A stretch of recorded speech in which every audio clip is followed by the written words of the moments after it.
हाय बच्चों जय हिंद। तो आज हम लोग एक नया चैप्टर शुरू करते हैं।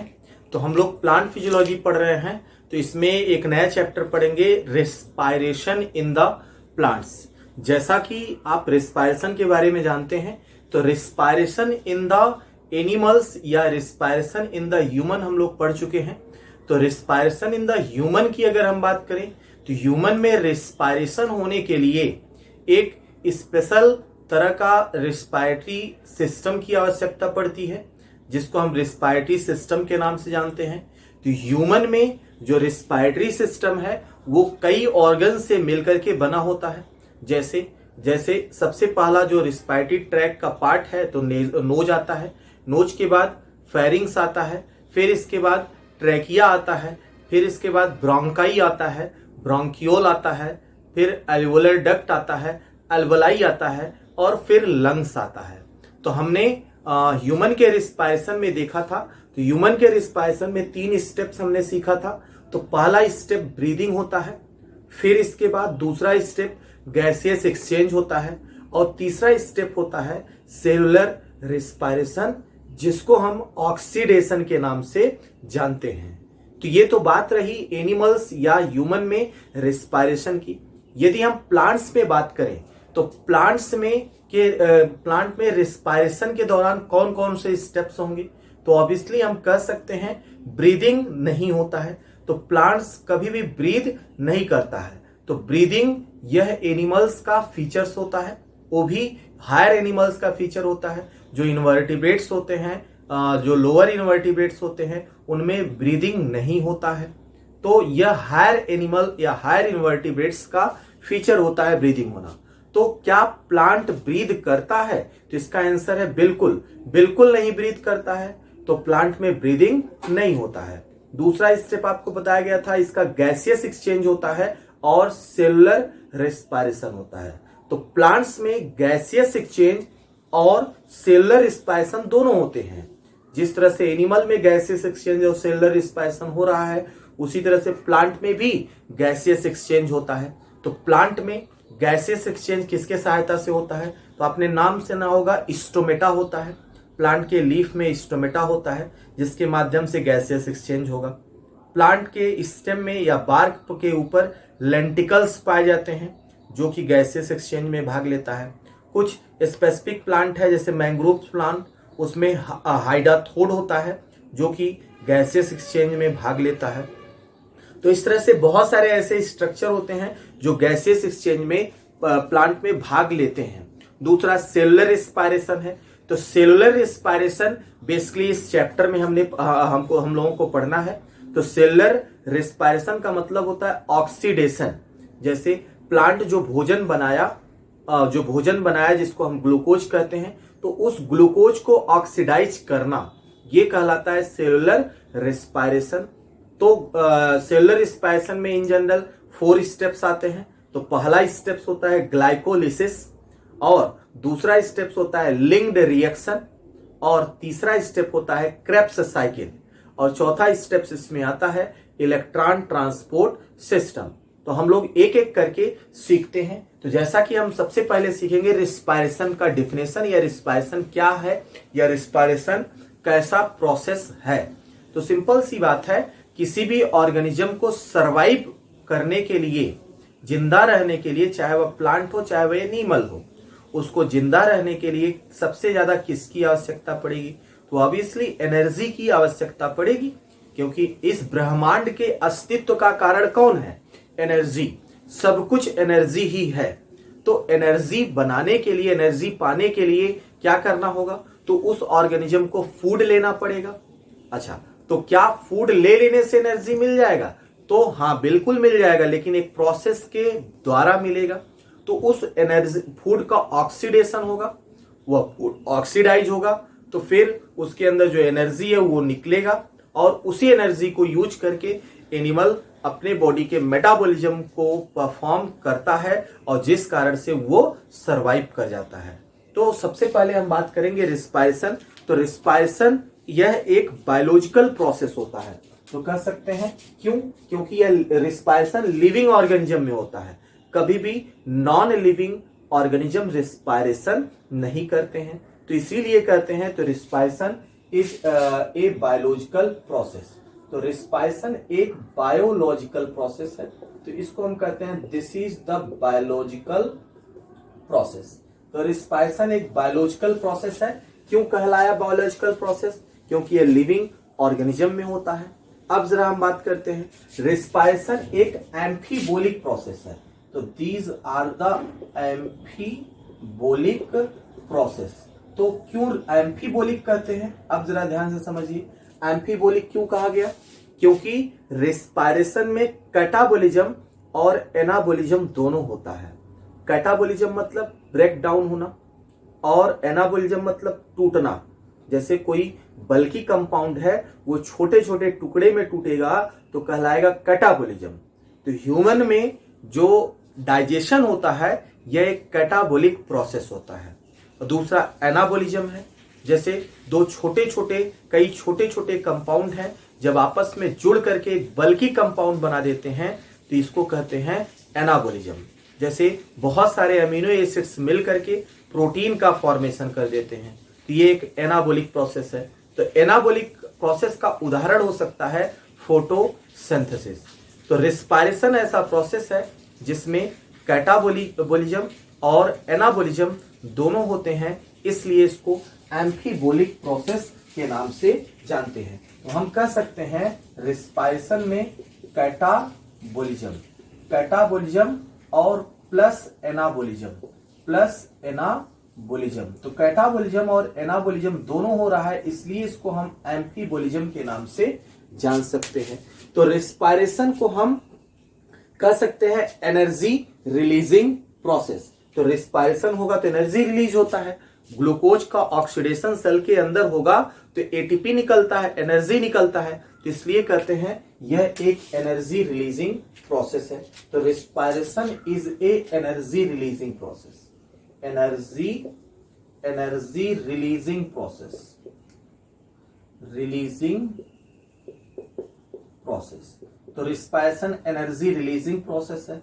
अब जरा ध्यान दीजिएगा, एनर्जी रिलीजिंग है, एनर्जी को क्या कर रहा है? बाहर निकाल रहा है, तो इसलिए हम कह सकते हैं यह एक एक्सोथर्मिक प्रोसेस है।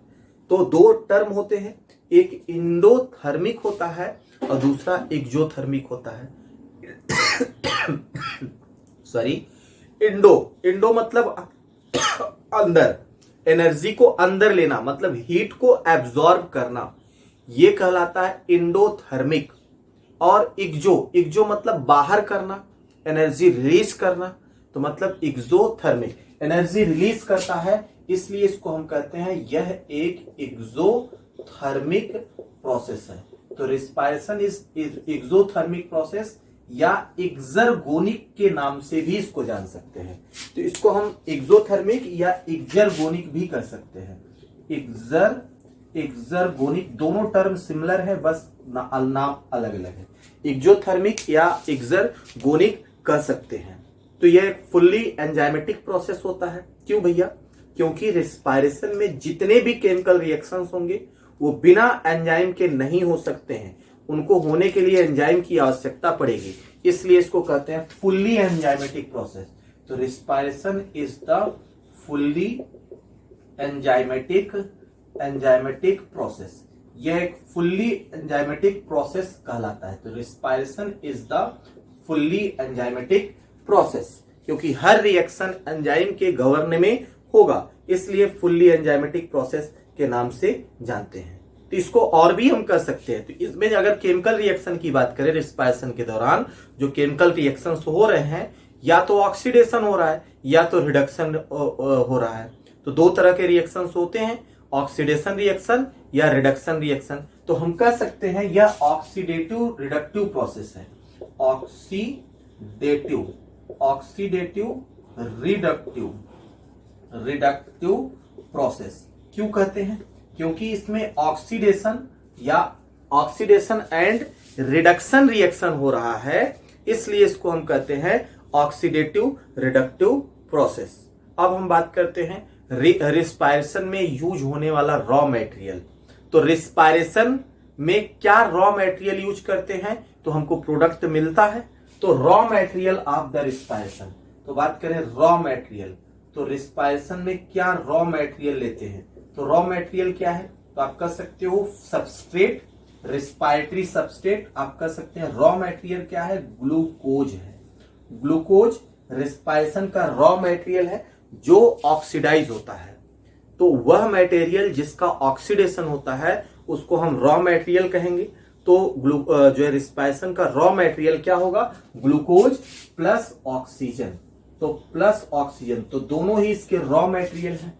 अच्छा, ये रॉ मटेरियल रिस्पायरेशन प्रोसेस में एंटर करेगा तो क्या मिलेगा, एक प्रोडक्ट मिलेगा।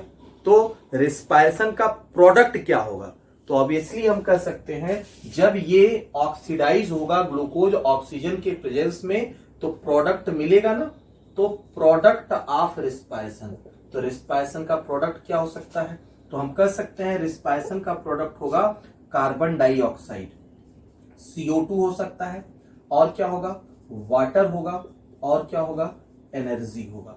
तो CO2 होगा, वाटर होगा और एनर्जी। कार्बन डाइऑक्साइड निकलता है, पानी निकलता है और एनर्जी निकलता है।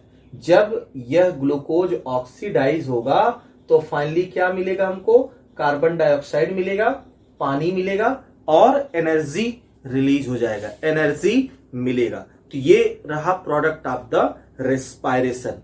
अच्छा, अगर हम बात करें रेस्पायरेशन के दौरान कौन से रिएक्शन होते हैं, तो हम कह सकते हैं डिहाइड्रेशन रिएक्शन हो सकता है, और कौन सा हो सकता है, डीकार्बोक्सिलेशन रिएक्शन हो सकता है। तो आप कह सकते हैं डिहाइड्रोलिसिस रिएक्शन। रिस्पायरेशन के दौरान कौन से रिएक्शन होते हैं, रिस्पायरेशन के दौरान कौन से रिएक्शन, तो दो तरह के रिएक्शन हो सकते हैं। एक हो सकता है आपका डिहाइड्रोलिसिस, डिहाइड्रोलिसिस, और दूसरा होता है डीकार्बोक्सिलेशन। तो डीकार्बोक्सिलेशन का मतलब होता है कार्बन डाइऑक्साइड का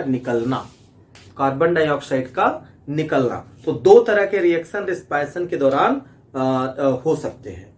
अच्छा, अब हम बात करते हैं रिजल्ट ऑफ रिस्पायरेशन।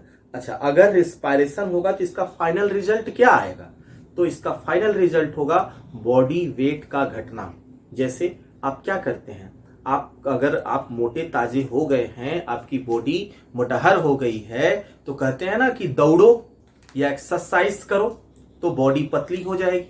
तो कैसे भैया, जब आप दौड़ते हो या एक्सरसाइज करते हो तो आप हांफते हो, जल्दी जल्दी रिस्पायरेशन करते हो, तो आपके बॉडी के अंदर जो सबस्ट्रेट है जैसे फैट है वो ऑक्सीडाइज होता है, ऑक्सीडाइज होकर के एनर्जी में कन्वर्ट होता है, और धीरे धीरे करके ये ऑक्सीडाइज होता रहता है और आपके बॉडी का वेट फाइनली घट जाता है।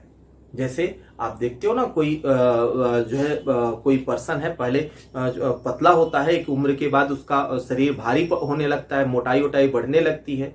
क्यों? क्योंकि उल्टा पुल्टा खान पान के कारण अब कुछ भी गजर गजर खाया जा रहा है, और खाएगा तो धीरे धीरे उसका पेटवा निकल जाएगा, तो निया गोलिया जाएगा, टमी बाहर आ जाएगा, है ना, क्लियर, बाहर आ जाएगा, और कहेंगे मोटा गया है।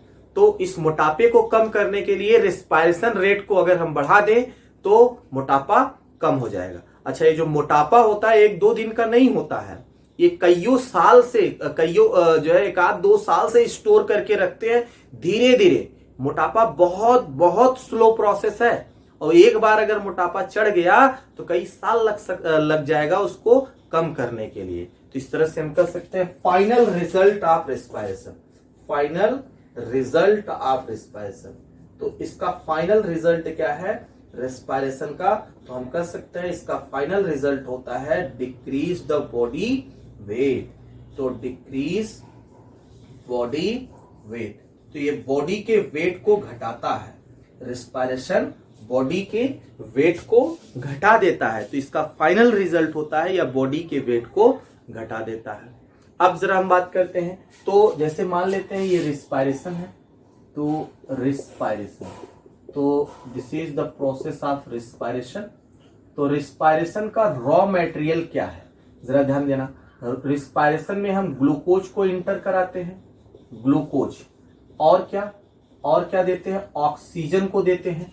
तो ग्लूकोज और ऑक्सीजन इंटर करेगा, तो ग्लूकोज और ऑक्सीजन इंटर करेगा क्योंकि यह रिस्पायरेशन का रॉ मटेरियल है। ग्लूकोज ऑक्सीजन इंटर करेगा, या आप कह सकते हैं इलेक्ट्रॉन भी, एनर्जी इलेक्ट्रॉन इंटर करेगा।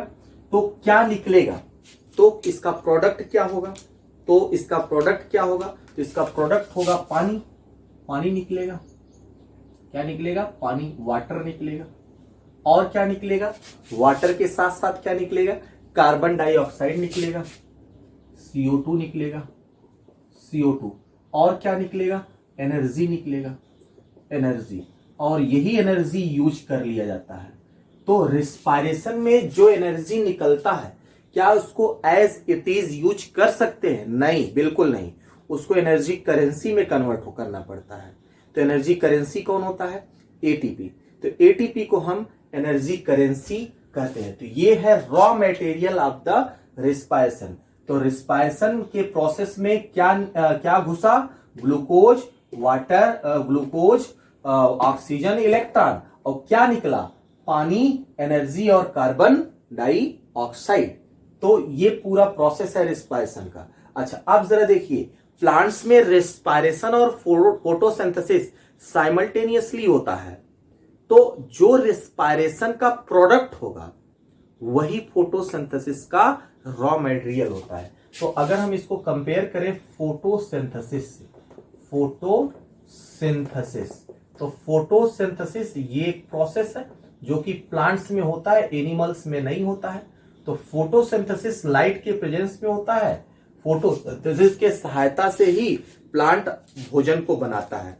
जिस भोजन को बनाता है उसी भोजन को रिस्पायरेशन में यूज कर लेता है। तो इस तरह से हम कह सकते हैं इसका रॉ मटेरियल क्या होगा, कार्बन डाइऑक्साइड, और क्या होगा, ढेर सारा एनर्जी होगा, और क्या होगा, पानी होगा, और क्या होगा, पानी। तो दिस इज द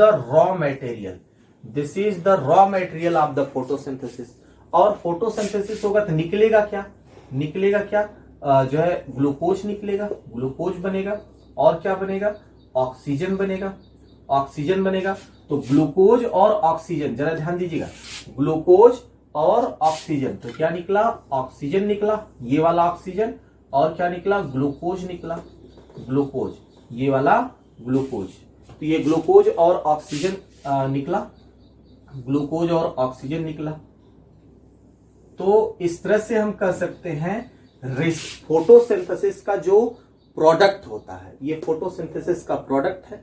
फोटोसिंथेसिस के प्रोडक्ट रिस्पायरेशन का रॉ मटेरियल है, और रिस्पायरेशन का प्रोडक्ट फोटोसिंथेसिस का रॉ मटेरियल है। तो इस तरह से हम इसको समझ सकते हैं।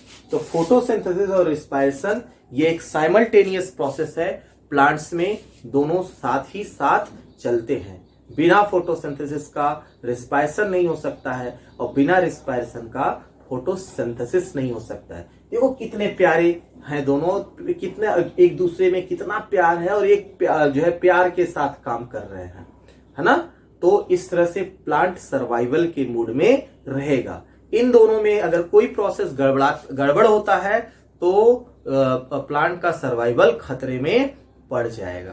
तो ये तो हमने समझ लिया रिस्पायरेशन और फोटोसिंथेसिस में क्या अंतर है। अब जरा हम बात करते हैं, रिस्पायरेशन पढ़ रहे हैं हम लोग प्लांट में। तो रिस्पायरेशन में स्टेप्स की अगर हम बात करें, तो रिस्पायरेशन में स्टेप्स की बात करें तो कई स्टेप्स होते हैं। रेस्पिरेशन में इन जनरल 3 जो है कई स्टेप होंगे। पहला स्टेप होता है ब्रीदिंग होता है। दूसरा स्टेप होता है गैसियस एक्सचेंज होता है। और तीसरा स्टेप होता है ऑक्सीडेशन। तो तीसरा स्टेप होगा ऑक्सीडेशन, जिसको हम कहते हैं सेलुलर रेस्पायरेशन। तो इस तरह से ये रेस्पायरेशन का पूरा स्टेप होता है। तो this is the whole steps of respiration. Respiration में ब्रीदिंग होगा, गैसेस एक्सचेंज होगा और ऑक्सीडेशन होगा। तो ये हायर एनिमल्स में होगा। हायर एनिमल्स में ब्रीदिंग, गैसेस एक्सचेंज और ऑक्सीडेशन तीनों होगा। लेकिन अगर हम प्लांट्स की बात करें तो प्लांट्स में ब्रीदिंग अब्सेंट होता है ना, अब्सेंट इन प्लांट्स। तो प्लांट्स में नहीं होता है ब्रीदिंग, प्लांट्स में नहीं होता है। अगर हम गैसेस एक्सचेंज और ऑक्सीडेशन की बात करें तो ये प्लांट्स में होता है, तो प्लांट्स में प्रेजेंट होता है। गैसेस एक्सचेंज भी प्लांट्स में होगा और ऑक्सीडेशन भी प्लांट्स में होगा। यदि हम इस ऑक्सीडेशन की बात करें, ऑक्सीडेशन इसी को हम कहते हैं सेलुलर रिस्पायरेशन। तो this is called as the cellular respiration. तो इस ऑक्सीडेशन को हम सेलुलर रिस्पायरेशन के नाम से जानते हैं। तो इस सेलुलर रिस्पायरेशन की बात करें तो इसमें कई स्टेप्स आते हैं। तो सेलुलर रिस्पायरेशन में इन जनरल 4 स्टेप्स होते हैं। तो पहला स्टेप होता है ग्लाइकोलिसिस, और दूसरा स्टेप होता है लिंक रिएक्शन, और तीसरा स्टेप होता है क्रेब्स साइकिल।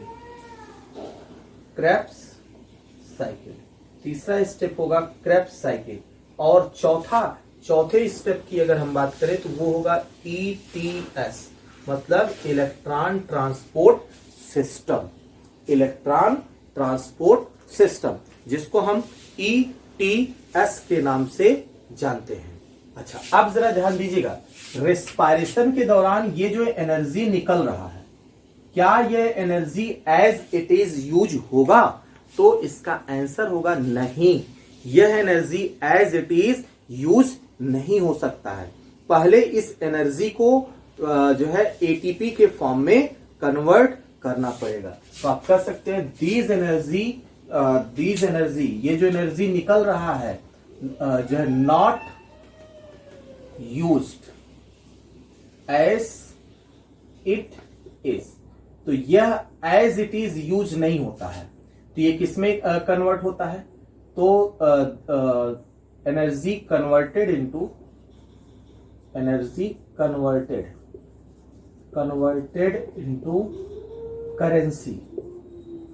करेंसी में कन्वर्ट होता है, और उस करेंसी का नाम होता है ATP। क्या होगा? ATP। तो ये बात आप याद रखेंगे, रिस्पायरेशन के दौरान जो एनर्जी निकलता है, क्या यह energy as it is use किया जा सकता है? नहीं, एज इट इज यूज नहीं कर सकते हैं। सबसे पहले इसको एनर्जी करेंसी में कन्वर्ट करना पड़ेगा। अब हम थोड़ा सा समझते हैं रिस्पायरेशन और कंबशन के बीच क्या अंतर है, फिर एनर्जी करेंसी की हम बात करेंगे। तो रिस्पायरेशन और जो है कंबशन में क्या अंतर है? तो रिस्पायरेशन क्या है और कंबशन क्या है?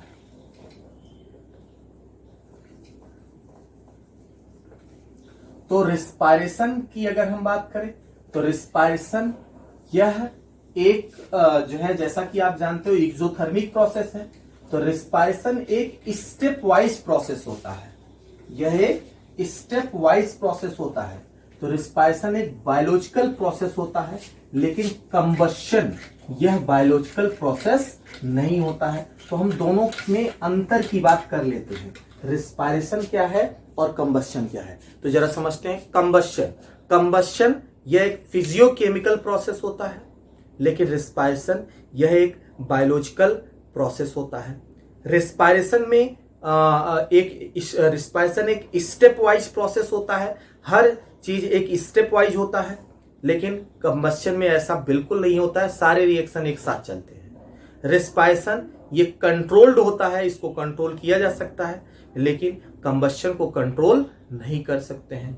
रिस्पायरेशन के दौरान एनर्जी जो रिलीज होता है वो स्टेप वाइज एनर्जी रिलीज होता है, लेकिन कंबशन में स्टेप वाइज एनर्जी नहीं रिलीज होता है, एक साथ एनर्जी रिलीज हो जाता है।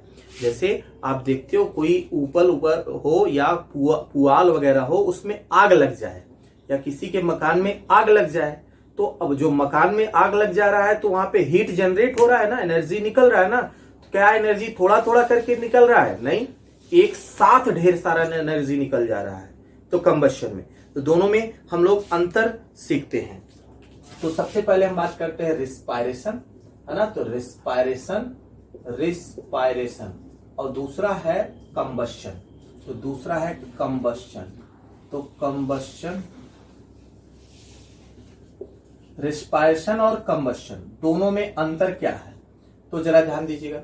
रिस्पायरेशन यह एक बायोलॉजिकल प्रोसेस है, बायोलॉजिकल प्रोसेस। तो respiration is a biological process, लेकिन कंबशन जो है यह फिजियोकेमिकल प्रोसेस होता है। तो आप कह सकते हो कंबशन यह एक फिजियोकेमिकल प्रोसेस है, फिजियोकेमिकल प्रोसेस। तो यह फिजियोकेमिकल प्रोसेस है। तो रिस्पायरेशन यह स्टेप वाइज होता है। रिस्पायरेशन कैसा होगा, स्टेप वाइज होगा, लेकिन कंबशन यह जो है स्पॉन्टेनियस होता है। तो आप कह सकते हैं रिस्पायरेशन जो होगा स्टेप वाइज होता है, स्टेप वाइज। और कंबशन की अगर हम बात करें तो कंबशन जो होता है यह साइमल्टेनियस होता है, साइमल्टेनियस प्रोसेस है। तो यह साइमल्टेनियस प्रोसेस है। रिस्पायरेशन यह स्टेप वाइज प्रोसेस है और कंबशन यह साइमल्टेनियस प्रोसेस है। अच्छा, अगर हम बात करते हैं रिस्पायरेशन की, तो जो है रिस्पायरेशन की बात करें तो रिस्पायरेशन पे बायोलॉजिकल कंट्रोल होगा। ये एक कंट्रोल्ड प्रोसेस होगा, इसको हम कंट्रोल कर सकते हैं, लेकिन कंबशन को हम कंट्रोल नहीं कर सकते हैं।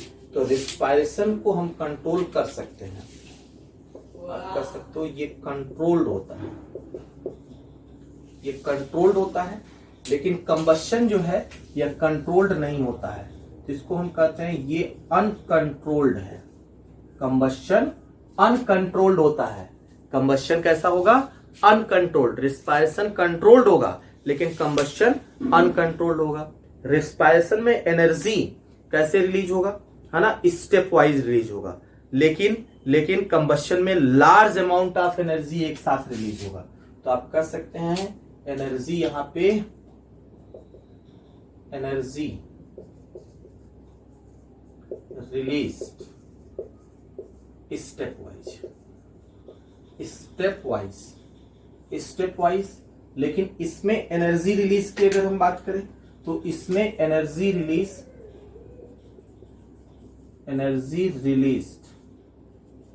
इन लार्ज अमाउंट एट ए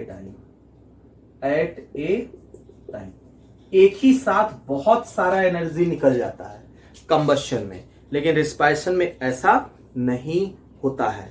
तो अब जरा ध्यान दीजिएगा, रिस्पायरेशन में जो टेम्परेचर होता है उसका एक लिमिट होता है। टेम्परेचर रिस्पायरेशन के दौरान बॉडी का टेम्परेचर बढ़ता है, लेकिन एक लिमिट होता है। लेकिन कंबशन में टेम्परेचर का कोई लिमिट नहीं होता है, लगातार जो है टेम्परेचर बढ़ते ही जाता है। तो राइज वेरी हाई। तो ध्यान दीजिएगा, तो आप कह सकते हो इसमें टेम्परेचर का लिमिट होगा, टेम्परेचर का लिमिट होगा। लेकिन अगर हम कंबशन की बात करें तो कंबशन की बात करें तो कंबशन में टेम्परेचर का लिमिट नहीं होता। तो temperature rise very high, very high, बहुत तेजी से टेम्परेचर बढ़ता है, टेम्परेचर बहुत तेजी से बढ़ता है। रिस्पायरेशन एंजाइम के द्वारा कंट्रोल किए जाते हैं, लेकिन कंबशन में कोई भी एंजाइम की आवश्यकता नहीं होती। ऐसे बहुत सारे डिफरेंस हैं रिस्पायरेशन और कंबशन में, हम लोग इससे ज्यादा नहीं जानेंगे। तो हमने सीखा रिस्पायरेशन और कंबशन में क्या अंतर है। अच्छा, अब हम लोग रिस्पायरेटरी सबस्ट्रेट की बात कर लेते हैं। जैसा कि अभी आपको बताया गया सेलुलर रिस्पायरेशन में स्टेप्स बताए गए थे, तो इसको आप नोट कर लीजिएगा। तो सेलुलर रिस्पायरेशन में कुछ स्टेप्स बताए गए थे।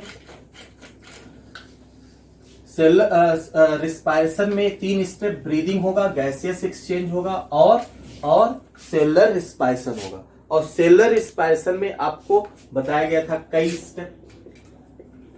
सेलुलर रिस्पायरेशन, तो सेलुलर रिस्पायरेशन ये प्लांट्स में होता है, प्लांट और एनिमल्स में होता है। तो तो cellular respiration occurs in all organism, हर तरह का ऑर्गेनिज्म, चाहे वह यूनिसेलुलर हो चाहे वह मल्टी सेलुलर हो, हर तरह के ऑर्गेनिज्म में ये सेलुलर रेस्पिरेशन होगा। तो इसमें कई स्टेप्स आपको बताया गया। तो पहला स्टेप बताया गया ग्लाइकोलिसिस होता है। ग्लाइकोलाइसिस ये कहां पे होता है? ये सेल के साइटोप्लाज्म में होता है, साइटोप्लाज्म में होता है। और दूसरा बताया गया लिंक रिएक्शन होता है, लिंक रिएक्शन, इसी को गेटवे पाथवे भी कहते हैं। ये कहां होता है? ये जो है ये कहां होता है? ये मैट्रिक्स में होता है, माइटोकाइंड्रिया के मैट्रिक्स में, माइटोकाइंड्रिया के मैट्रिक्स में। और तीसरा क्रेब्स साइकिल, तो क्रेब्स साइकिल कहां पे चलता है? तो क्रेब्स साइकिल भी माइटोकाइंड्रिया के मैट्रिक्स में चलता है। और चौथा है इलेक्ट्रॉन ट्रांसपोर्ट सिस्टम, ईटीएस। तो ईटीएस ये कहां पे होता है? इनर मेम्ब्रेन ऑफ माइटोकाइंड्रिया, माइटोकॉन्ड्रिया के इनर मेम्ब्रेन, माइटोकॉन्ड्रिया के इनर मेम्ब्रेन में हम कह सकते हैं इलेक्ट्रॉन ट्रांसपोर्ट सिस्टम यह माइटोकाइंड्रिया के इनर मेम्ब्रेन में चलता है। अब हमको इसमें से एक एक करके पढ़ना है, सारी चीजें एक एक करके पढ़ना है। तो इसी प्रोसेस में जो है फेज में या इसी प्रोसेस में इंटर करता है कौन? जो है रेस्पिरेटरी सबस्ट्रेट। तो इसको शॉर्ट में हम देखने की कोशिश करते हैं। जैसे हमारा ग्लूकोज है, तो यह ग्लूकोज ऑक्सीडाइज होगा। तो इस ग्लूकोज से बनेगा पायरुविक एसिड। तो इस ग्लूकोज से बनता है पायरुविक एसिड। ग्लूकोज ऑक्सीडाइज होगा तो पायरुविक एसिड बनाएगा। और ग्लूकोज से पायरुविक एसिड का बनना ही यह कहलाएगा ग्लाइकोलिसिस। तो इसी प्रोसेस को हम कहते हैं ग्लाइकोलाइसिस। ग्लूकोज से पायरुविक एसिड का बनना कहलाता है ग्लाइकोलिसिस। अब ग्लाइकोलिसिस हो गया, पायरुविक एसिड बन गया। अब पायरुविक एसिड से एसिटाइल कोएंजाइम ए बनेगा, पायरुविक एसिड से एसिटाइल कोएंजाइम ए बन जाएगा। क्या बन जाएगा? Acetyl coenzyme A. Pyruvic acid से एसिटाइल कोएंजाइम ए बना। तो इस प्रोसेस को हम कहते हैं लिंक रिएक्शन। तो पायरुविक एसिड से एसिटाइल कोएंजाइम ए का बनना ये कहलाता है लिंक रिएक्शन। तो इसको हम कहते हैं लिंक रिएक्शन। अब यह एसिटाइल कोएंजाइम ए किसमें इंटर करेगा? क्रेब्स साइकिल में। तो ये इंटर करता है क्रेब्स साइकिल। तो अब ये चलेगा क्रेब्स साइकिल के अंदर, एसिटाइल कोएंजाइम ए इंटर कर जाएगा क्रेब्स साइकिल में। तो क्रेब्स साइकिल में 6 कार्बन का कंपाउंड बनेगा, 6 कार्बन से 5 कार्बन का कंपाउंड बनेगा और 5 कार्बन से 4 कार्बन का कंपाउंड बनेगा। अभी इसको हम डिटेल पढ़ेंगे क्या होता है। तो ये होता है क्रेब्स साइकिल और ये साइकिल चलता रहता है। तो इस तरह से यहां पर ग्लूकोज से पायरुविक एसिड बनेगा, यहां पे एनर्जी रिलीज होगा, एनर्जी रिलीज होगा। तो यहाँ पे कितना एनर्जी रिलीज होगा? यहाँ पे हमको मिलेगा 8 ATP, है ना? क्या मिलेगा? यहाँ पे हमको क्या मिलेगा? 2 NADH2 प्लस 2 ATP। कैसे मिलेगा आगे चल करके आपको बताया जाएगा। तो कैसे मिलेगा ये आगे चल करके आपको बताएंगे। तो जो है यहाँ पे 2 ATP खर्चा भी होता है। अब ये रिएक्शन होगा तो यहाँ पे भी हमको एनर्जी मिलेगा। तो क्या मिलेगा? 2 NADH2 यहाँ पे भी मिलेगा। और क्रेब्स साइकिल चलेगा तो यहाँ पे भी ध्यान दीजिए, ये जो चीजें मैं आपको बता रहा हूं वो एक ग्लूकोज से बता रहा हूं, एक मॉलिक्यूल ऑफ ग्लूकोज के ऑक्सीडेशन से बता रहा हूं। तो अब क्रेब्स साइकिल चलेगा तो यहाँ पे भी एनर्जी मिलेगा। तो यहाँ पे कितना एनर्जी मिलेगा? तो जो है 6 NADH2 मिलेगा। कितना मिलेगा? 6 NADH2। 6NaDH2 के अलावा और क्या मिलेगा? 2FADH2 मिलेगा, 2FADH2 मिलेगा। इसके अलावा और क्या मिलेगा? 2GTP मिलेगा, 2GTP। इतना एनर्जी मिलेगा। तो इसको जोड़ेंगे तो 24 ATP आएगा, इसको जोड़ेंगे तो 6 ATP आएगा, इसको जोड़ेंगे तो 8 ATP आएगा। तो टोटल कितना आएगा? 8 ATP। जरा देखते हैं। तो इससे हमको मिलता है 8 ATP। कितना ATP? Total 8 ATP। इससे हमको मिलता है कितना? 6 ATP। कितना मिलता है? 6 ATP। और इससे इसको अगर हम जोड़ेंगे तो कितना हमको मिलता है? 24 ATP। 24 ATP। तो इस तरह से कितना होगा? 24 6 30 ATP और 30 8 38 ATP। कहने का मतलब एक मॉलिक्यूल ऑफ ग्लूकोज, एक ग्लूकोज ऑक्सीडाइज होगा, एक ग्लूकोज का ऑक्सीडेशन होगा तो कितना ATP? 38 ATP का फॉर्मेशन होगा।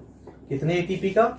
38 ATP का फॉर्मेशन होगा। इसको हमको डिटेल में चल के पढ़ना है। अब जरा ध्यान दीजिएगा, ये NaDH2 है, इसको एज इट इज हम नहीं यूज कर सकते हैं। इसको जो है पहले एनर्जी करेंसी में कन्वर्ट करना पड़ेगा। जैसे आपके देश में, भारत देश में क्या चलता है? रुपया चलता है। अब आपको नेपाल जाना है, नेपाल में तो रुपया चलता नहीं, वहां का दूसरा रुपया है। या आपको दूसरे देश में जैसे अमेरिका जाना है तो वहां पे डॉलर चलता है, अमेरिकन डॉलर चलता है ना। तो भारतीय रुपया तो चलेगा नहीं। तो आप जाओगे बॉर्डर पर, तो बॉर्डर पर बैंक होगा तो अपना रुपए उसमें दोगे और वो वहां से डॉलर देगा। जैसे फॉरेनर भारत घूमने आते हैं तो डॉलर लेके आते हैं, तो भारतीय बैंक से डॉलर को एक्सचेंज करके रुपए में कन्वर्ट करते हैं, है ना। क्लियर? तो इसी तरह से ETS भी काम करता है। तो जितने भी NaDH2 है, तो ETS का क्या काम होता है जरा ध्यान दीजिएगा। Electron transport system, ETS।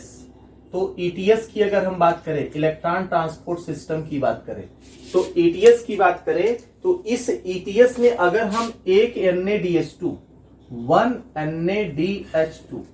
एक NaDH2 अगर डालेंगे तो कितना मिलेगा? 3 ATP मिलेगा, 3 ATP। और अगर हम एक FADH2 डाल रहे हैं, एक FADH2 डाल रहे हैं तो कितना ATP मिलेगा? 2 ATP मिलेगा।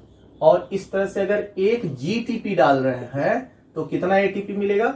1 ATP मिलेगा। तो ध्यान दीजिएगा, यह इलेक्ट्रॉन ट्रांसपोर्ट सिस्टम जो है, ETS जो है, यह एनर्जी कन्वर्टर होता है। ये NaDH2 को ATP में कन्वर्ट करता है। एक NaDH2 से 3 ATP बनता है, एक GTP से 1 ATP बनता है, एक FADH2 से 2 ATP का फॉर्मेशन ये करवाता है।